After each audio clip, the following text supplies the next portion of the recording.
In this video, I'll show you how to view pages side by side in Canva. So this would be a full tutorial video, so ensure you subscribe and turn on the bell notification to this channel for lots of educational guides and contents like this. You need to be logged into your Canva profile. Once you are done, I'm going to show you how you can view pages side by side right now. So you need to click on this upload, right? I'm going to use an image for an example right here. I'll click on this, right? And once I'm done, I'll click on it again. Yeah, so this is basically how you can view pages side by side. So you can see that from this option, our zoom in page is currently at 100%, right? So we are going to reduce this. We'll reduce it to 50%, and I'll come on here.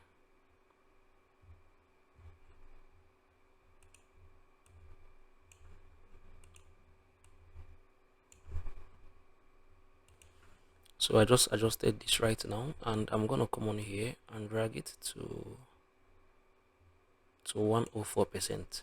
So you can see these two images are displayed right now side by side, right? This up, this down. So I can still come on here under this heading and type in HowTo. That is here, right? HowTo.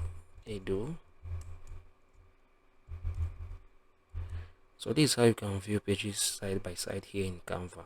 If you found this video helpful, share your thoughts below in the comment section. I'll see you guys in the very next one.